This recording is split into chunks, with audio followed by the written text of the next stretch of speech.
पंजाब लई पंजाबियत लई। वाल्मीकि शक्ति वाल्मीकि शक्ति नारे लाखो जो बोले सो निर्भय सृष्टिकर्ता प्रधान वाल्मीकि जय। मैं अपने वीरां ਦਾ बहुत ਧੰਨਵਾਦ ਹਾਂ ਜਿਨ੍ਹਾਂ ਨੇ ਅੱਜ ਸਾਨੂੰ ਇਹ ਸਟੇਟ ਦਵਾਈ ਹੈ ਤੇ ਇਸ ਕਮਰੇ ਦੀ ਇੱਜ਼ਤ ਬਚਾਈ ਹੈ ਕਿਉਂਕਿ ਪਿਛਲੇ ਕੁਝ ਦਿਨਾਂ ਤੋਂ ਆਪਾਂ ਵੇਖ ਰਹੇ ਹਾਂ ਦੁਕਾਨਾਂ ਦੀ ਉਸਾਰੀ ਦਾ ਕੰਮ ਚੱਲ ਰਿਹਾ ਸੀ ਇੱਥੇ ਤੇ ਅੱਜ ਉਹ ਡੀਐਸਪੀ ਸਾਹਿਬ ਨੇ ਆਪਾਂ ਨੂੰ ਵਿਸ਼ਵਾਸ ਦਿਵਾਇਆ ਵਾ ਤੇ ਇਹ ਕੰਮ ਨਹੀਂ ਚੱਲੇਗਾ ਤੇ ਤੁਹਾਡਾ ਕਮਰਾ ਬਹੁਤ ਵਧੀਆ ਬਣਾਇਆ ਜਾਊਗਾ। ਜੈ ਭੀਮ ਜੈ ਭਾਰਤ। ਜੈ ਭੀਮ ਜੈ ਭਾਰਤ ਜੈ ਭਾਰਤ। ਅੱਜ ਜੋ ਸੋਹਣ ਲਾਲ ਪਾਰਕ ਦੇ ਵਿੱਚ ਕਾਫੀ ਟਾਈਮ ਤੋਂ ਭਗਵਾਨ ਵਾਲਮੀਕ ਜੀ ਦੇ ਸਰੂਪਾਂ ਦੀ ਬੇਅਦਬੀ ਹੋਈ ਤੇ ਇੱਕ ਜਿਹੜਾ ਕਮਰਾ ਬਣਿਆ ਸੀ ਉਸ ਨੂੰ ਢਾਇਆ ਗਿਆ।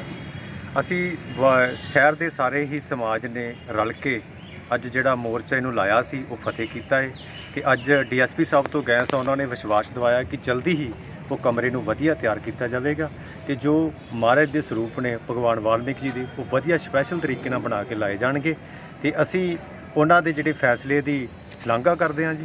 ਜੈ ਭੀਮ ਜੈ ਭਾਰਤ। ਜੈ ਵਾਲਮੀਕੀ ਜੈ ਭੀਮ।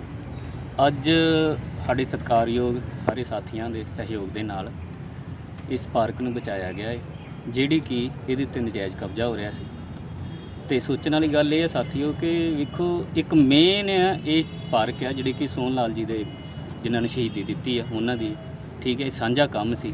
ਚਲੋ ਸਾਰੇ ਸ਼ਹਿਰ ਨੇ ਸਹਿਯੋਗ ਦਿੱਤਾ ਤੇ ਇਸ ਦੀ ਜਿੱਤ ਹੋਈ ਹੈ। ਹੁਣ ਅਸੀਂ ਇਹ ਮੰਗ ਕਰਦੇ ਹਾਂ ਕਿ ਜਿਹੜਾ ਕਮਰਾ ਦੀ ਨਰਾਦਰੀ ਹੋਈ ਸੀ ਇਹਨੂੰ ਇੱਕ ਕਮਰੇ ਨੂੰ ਵਧੀਆ ਸਰੂਪ ਦੇ ਵਿੱਚ ਤਿਆਰ ਕਰਕੇ ਨਾਲ ਇਸ ਪਾਰਕ ਦਾ ਸੁੰਦਰੀਕਰਨ ਕਰਕੇ ਇਹਨੂੰ ਇੱਕ ਯਾਦਗਾਰੀ ਦੇ ਤੌਰ ਤੇ ਇੱਕ ਲਾਇਬ੍ਰੇਰੀ ਬਣਾਈ ਜਾਵੇ। ਅਸੀਂ ਇਸ ਚੀਜ਼ ਤੋਂ ਮੰਗ ਕਰਦੇ ਹਾਂ ਪ੍ਰਸ਼ਾਸਨ ਤੋਂ ਇਹਨੂੰ ਦਾ ਵਾਲਮੀਕੀ ਲਾਇਬ੍ਰੇਰੀ ਦੇ ਤੌਰ ਤੇ ਸਥਾਪਿਤ ਕੀਤਾ ਜਾਵੇ ਜਿਸ ਨਾਲ ਕਿ ਸਾਡੇ ਬੱਚੇ ਇਤਿਹਾਸ ਬਾਰੇ ਜਾਣਨ, ਇਸ ਪਾਰਕ ਦੇ ਇਤਿਹਾਸ ਬਾਰੇ ਜਾਣਨ, ਇਹਨਾਂ ਨੂੰ ਜਾਣਨਾ ਪਵੇ ਕਿ ਅਸੀਂ ਆਪਣੇ ਹੱਕ ਕਿਸ ਤਰ੍ਹਾਂ ਲੈਣੇ। ਮੰਤਰਾ ਰੇਗਰ ਸਮਾਜ ਤੋਂ ਅਸੀਂ ਸਾਰੇ ਰਲ ਕੇ ਵਾਲਮੀਕ ਸਮਾਜ ਸਾਰੇ ਸਮਾਜ ਸ਼ਹਿਰ ਦੇ ਰਲ ਕੇ ਜਥੇਬੰਦੀਆਂ ਨੇ ਅਸੀਂ ਇੱਕ ਇੱਥੇ ਲਕਸ਼ ਲਿਆ ਇੱਥੇ ਕਬਜ਼ਾ ਨਜਾਇਜ਼ ਹੋ ਰਿਹਾ ਸੀਗਾ।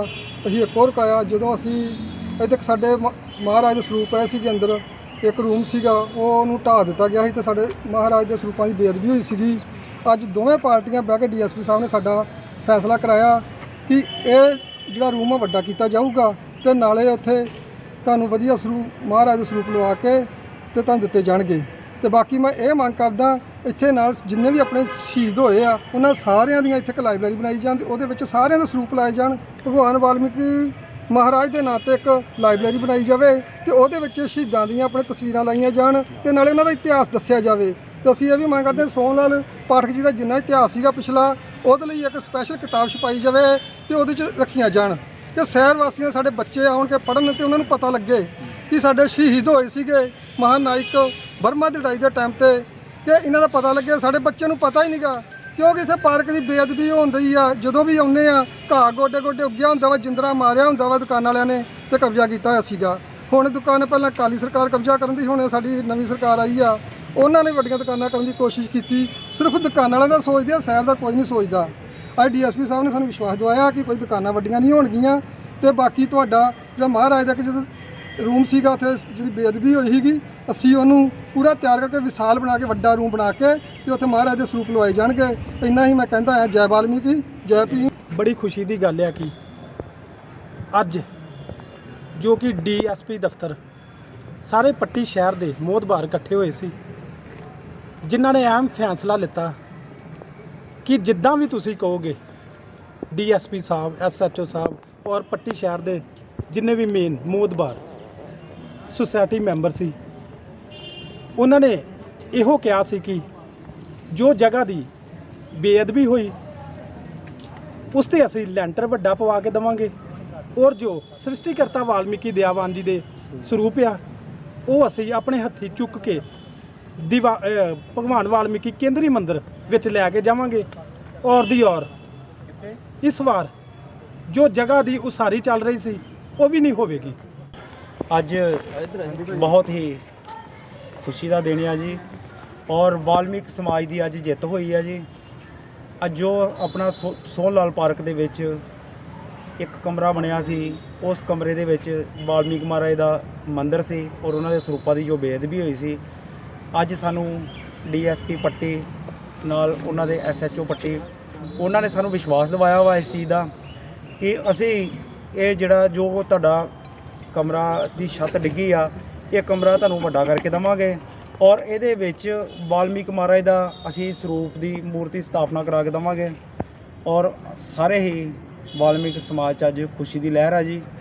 ਤੇ ਅਸੀਂ ਸ਼ਹਿਰ ਨਿਵਾਸੀਆਂ ਦਾ ਵੀ ਬਹੁਤ ਧੰਨਵਾਦ ਕਰਦੇ ਹਾਂ ਜੀ, ਜਿਹੜੇ ਉੱਥੇ ਆਏ ਸੀ, ਉਹਨਾਂ ਨੇ ਸਾਡਾ ਸਹਿਯੋਗ ਕੀਤਾ ਔਰ ਉਹਨਾਂ ਨੇ ਕਿਹਾ ਕਿ ਇਹ ਜਿਹੜੀਆਂ ਦੁਕਾਨਾਂ ਪਿੱਛੇ ਨੂੰ ਨਹੀਂ ਵਧਣਗੀਆਂ ਔਰ ਪਾਰਕ ਛੋਟੀ ਨਹੀਂ ਹੋਏਗੀ। ਸਟੇਜ ਉਹ ਕਹਿੰਦੇ ਸਟੇਜ ਤੇ ਅਸੀਂ ਤੁਹਾਨੂੰ ਛੱਡ ਪਵਾ ਕੇ ਦੇਵਾਂਗੇ ਤੇ ਸਟੇਜ ਵਧੀਆ ਤਰੀਕੇ ਨਾਲ ਤੁਹਾਨੂੰ ਕਰਵਾ ਕੇ ਦੇਵਾਂਗੇ ਜੀ। ਪਾਰਕ ਦੇ ਮਾਮਲੇ 'ਚ ਦੋਵੇਂ ਧਿਰਾਂ ਇਕੱਠੀਆਂ ਹੋਈਆਂ ਸੀ ਤੇ ਕੀ ਫੈਸਲਾ ਕੀਤਾ ਗਿਆ ਵਾ? ਇਹ ਸ਼ਹੀਦ ਸੋਹਣ ਲਾਲ ਪਾਰਕ ਦੇ ਵਿੱਚ ਥੋੜ੍ਹੇ ਦਿਨ ਪਹਿਲਾਂ ਇੱਕ ਦੁਕਾਨਾਂ ਦੇ ਮਸਲੇ ਨੂੰ ਲੈ ਕੇ ਪ੍ਰੋਬਲਮ ਆਈ ਸੀ, ਉਹਦੇ ਇਸ਼ੂ ਹੋਇਆ ਸੀ ਤੇ ਅੱਜ ਦੋਵਾਂ ਪਾਰਟੀਆਂ ਸ਼ਹਿਰ ਦੇ ਮੋਹਤਬਰ ਬੰਦਿਆਂ ਨੇ ਆਪਸ ਵਿੱਚ ਬੈਠ ਕੇ ਉਹਦਾ ਕੰਪਰੋਮਾਈਜ਼ ਹੋ ਗਿਆ।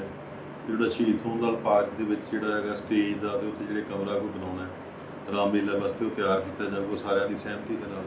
ਤੇ ਜਿਹੜਾ ਕੋਈ ਹੋਰ ਇਸ਼ੂ ਸੀ ਉਹ ਸਾਰੇ ਖਤਮ ਹੋ ਗਏ, ਸਾਰਿਆਂ ਨੂੰ ਦੀ ਸਹਿਮਤੀ ਦਿੱਤੀ। ਜਿਵੇਂ ਕਿ ਇੱਕ ਉਸਾਰੀ ਦੀ ਦੁਕਾਨਾਂ ਦੀ ਉਸਾਰੀ ਦਾ ਸੀ, ਦੁਕਾਨਾਂ ਦੀ ਉਸਾਰੀ ਦਾ ਜਿਹੜਾ ਮਾਮਲਾ ਉਹ ਪੈਂਡਿੰਗ ਹੈ, ਉਹਦੀ ਜਿਹੜੀ ਨਗਰ ਕੌਂਸਲ ਦੇ ਅਧੀਨ ਹੈਗਾ, ਉਹ ਈਓ ਜਿਹੜੇ ਹੈਗੇ ਨੇ ਨਗਰ ਕੌਂਸਲ, ਉਹਨਾਂ ਨੇ ਦੇਖਣਾ ਹੈ ਉਹਦੇ ਵਿੱਚ ਜੋ ਸਹੀ ਹੋਇਆ ਉਹਦੇ ਮੁਤਾਬਕ ਕਾਰਵਾਈ ਕੀਤੀ ਜਾਏ। ਪੰਜਾਬ ਲਈ, ਪੰਜਾਬੀਅਤ ਲਈ।